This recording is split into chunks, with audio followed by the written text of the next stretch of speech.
Hello, my name is Eric Beu, and for those who do not know me, I am Branch 458's Vice President. I have done edit book training a couple times, I think once at a state convention and I think another at a Stewards College or RAP session. But with management ramping up route count inspections under Chapter 2 of the M39 handbook, I wanted to put this training into a format that could be distributed more widely. And I hope that those of you who are listening, some of you, if not all of you, find it informative and utilize what I've put out here to keep your own edit books current and up to date.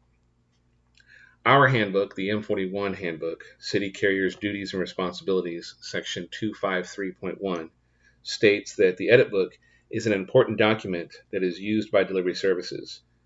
Therefore, it is essential that we, the carriers, keep it up to date and accurate. We should update at least once a month because I know that's when AMS, or Address Management Services, I think is what AMS stands for, would like our edit books turned in at least once a month.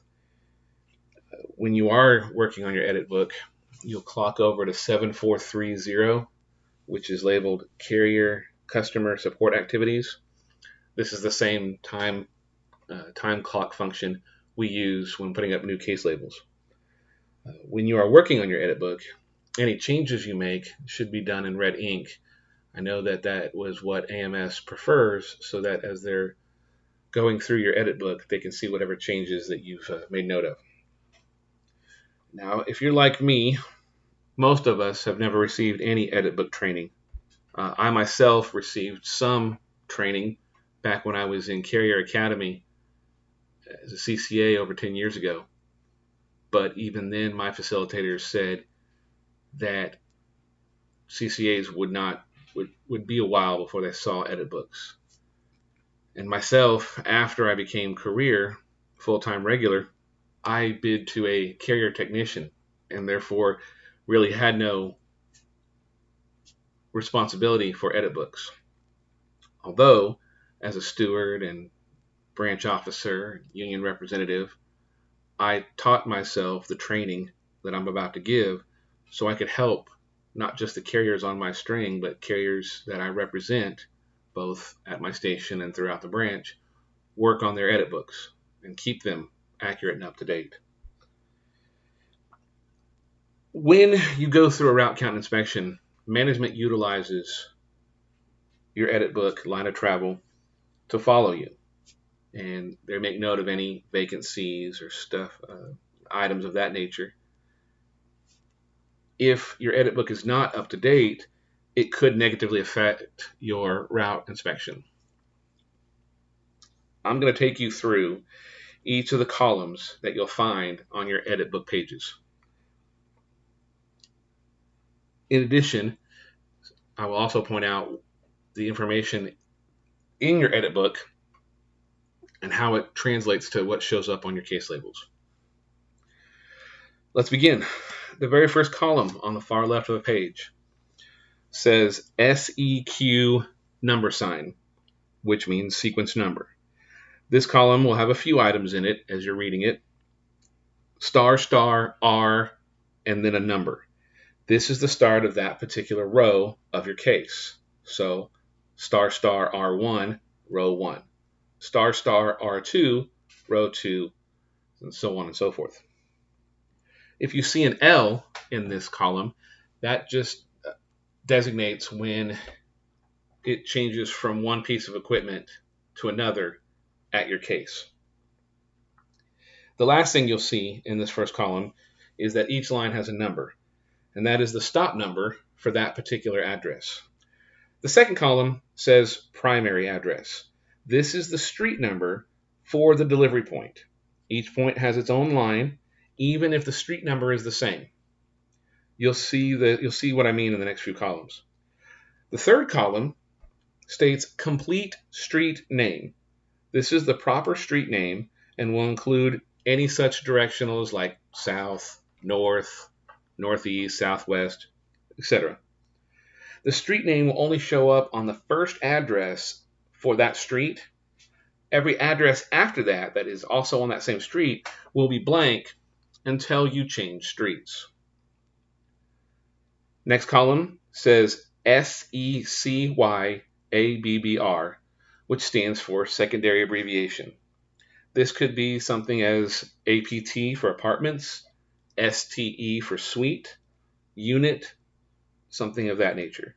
It will only have the designation, not the number or letter, just that designation. Because the following column, which says SECY unit number, stands for a secondary unit number.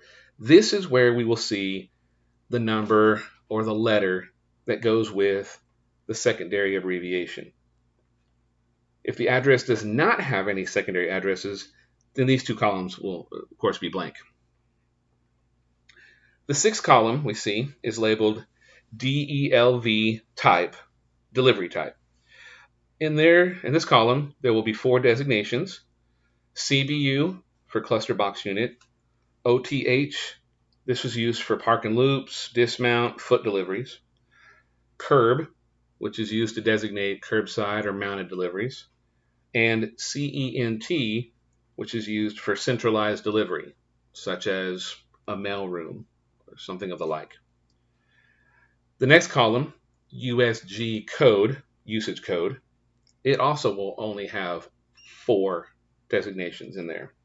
R for residential, B for business, RC, which is residential combined with business, or BC, business combined with residential. And then that code will be on every line item itself as well.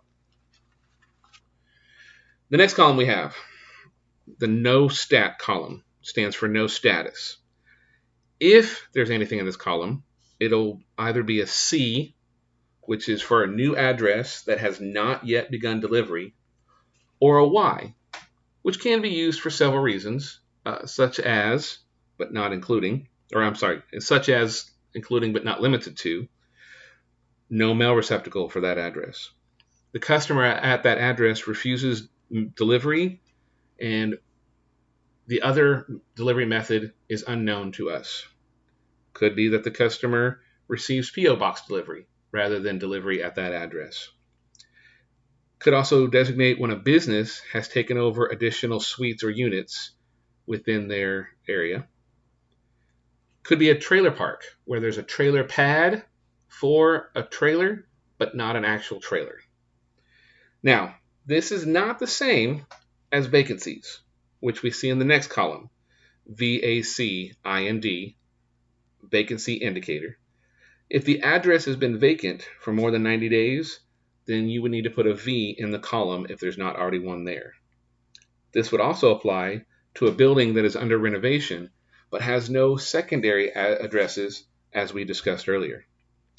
Now, if you happen to have a situation where a building is under renovation and has secondary addresses, you would place a V in the vacancy indicator column for the first address, and then every address after that for that same building would have a Y in the no stat column. I know it sounds a little confusing, but this is what helps keep your edit book up to date. The next column says L/F cell. This is the column that indicates the size of the letter flat cell, and it's measured in inches. If you happen to see the fraction 1/2, that just indicates that there's going to be 2 addresses for that one cell, either the address before or after that particular delivery point. It's also going to have the 1/2 fraction cell size, because you need two 1/2s to make a whole. We all learned that in math, right? If you have cluster boxes or centralized delivery, then the first address will have the cell size for that cluster box or centralized delivery. Again, it'll be a number in inches up to 10, and then each corresponding delivery address for that cluster box or centralized delivery will just have the number sign. If you have multiple cluster boxes in your line of travel, then you'll see The first address in this cluster box has a number. All the other addresses that are serviced at that cluster box have the number sign. The next cluster box, the first address, has a number for the cell size. All the addresses serviced by that cluster box then have the number sign in the L/F cell column. The next column says SI, stands for seasonal indicator. If you have something in this column, it'll either be a Y, which indicates that it has a seasonal delivery, or it could be an E for those addresses that are associated with university or college housing, dorm rooms, and the such. The next column says drop. This indicates the total number of families or businesses served at a particular drop. It's my understanding from the training that I was able to obtain from the Postal Service that this column is very rarely used by city carriers. It's primarily used by rural carriers. But an example would be we deliver mail to a front desk of a building with many businesses, and then they have their own separate mail room that they use to distribute the mail. This next column I feel comes in handy, and I've helped the carriers on my string use this through the years as a carrier technician. It's labeled NDD SMTWHFS. This means no delivery day, and then it has the 7 days of the week. The first S on the left is Sunday, M is Monday, T is Tuesday, W is Wednesday, H is Thursday, F is Friday, S is Saturday. The S on the right side of the column is for Saturday. If you have a delivery, like a business, that is closed and does not receive any mail on a particular day of the week, this is the column you would put that day of the week in there. For example, you have a business closed on Saturdays. There should be an S on the far right of the column. Now, you could put an S on the far left of the column for basically any address, but that would be redundant as we don't do mail delivery on Sundays for the most part, not counting Amazon delivery. The next column, CONG, stands for U.S. Congressional District for that address.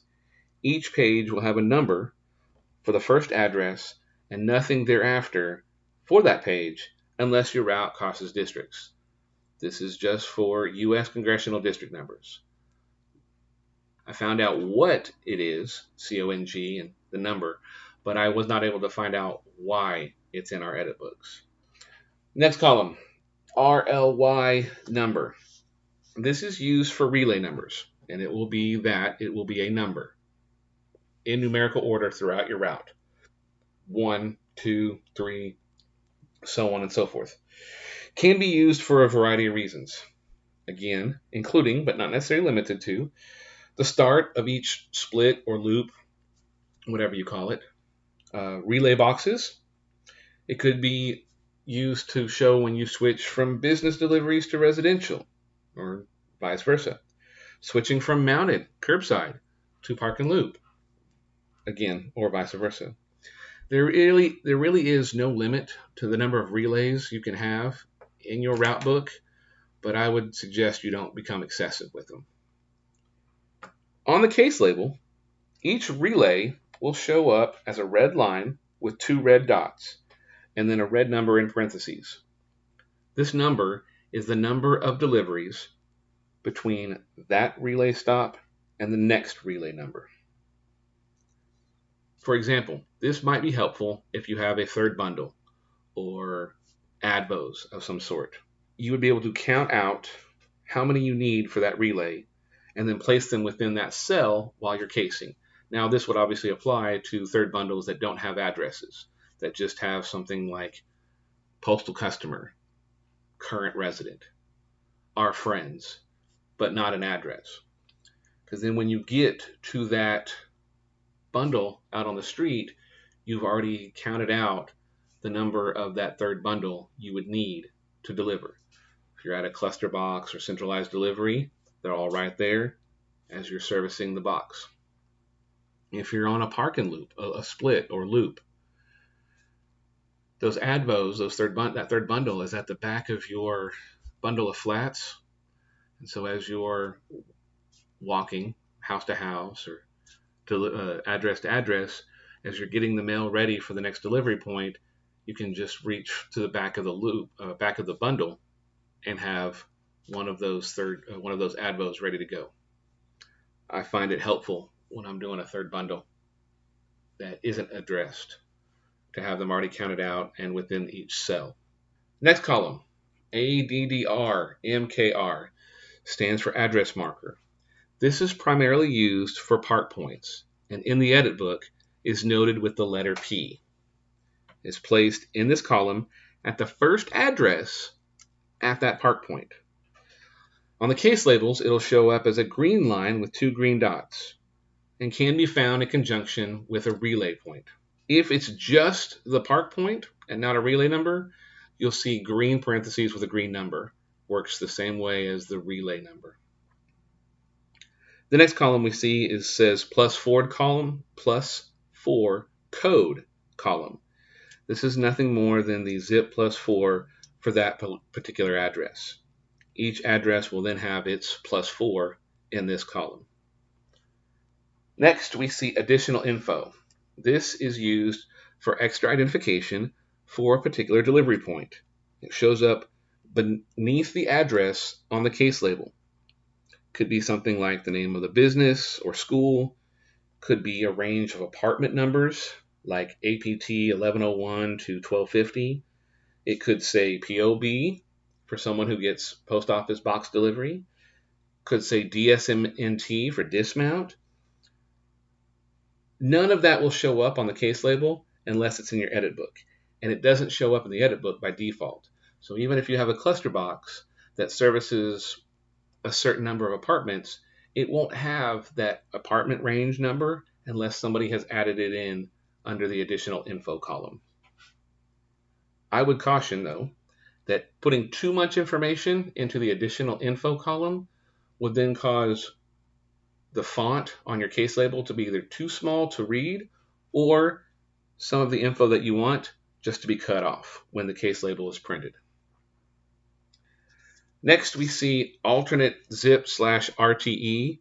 This only indicates if the address has more than one zip code or is serviced by more than one route. I know if it's got more than one zip code, it probably would not be in an edit book, but this is what this column is for. Now, as I mentioned earlier, any changes that you need to do in your edit book should be done in red ink. If you're deleting something, for example, a house that was vacant, has somebody move in, or I'm sorry, an address, not necessarily a house, an address is vacant and somebody moves in, you cross out the V with a red pen. If an address has been vacant for more than 90 days, you put that V in the vacancy indicator column. AMS is very hesitant to delete addresses, so try not to mark through complete addresses. Put a Y in the vacancy indicator column. A V in the vacancy indicator column, or a Y in the no status column. This will work to show that that is not an active delivery, as I said, AMS prefers not to delete addresses. If you need to add new addresses, you need to get them added as soon as possible. And when you add them, you'll put a C in the no status column. This would go if you have a building that adds additional suites, gets divided up into additional units, a housing addition that goes in and many new addresses are coming online. If you need a separate sheet of paper to add all the new addresses, that's fine too, and list them all. But make sure you list them in delivery order. And then you'll make sure you put on there where it goes. For example, if you've got a new housing addition coming in and you're going to start servicing that housing addition after stop 100, but before stop 101, then that's what you would say, that these new addresses need to be added between stops 100 and 101. Changing your line of travel. I know that's a big one. A lot of people want to change their line of travel. You can't do that through editing your edit book, changes in your edit book. That's done on an entirely separate sheet, separate form. If your management doesn't have that form, contact your steward, your local branch, your NBA's office.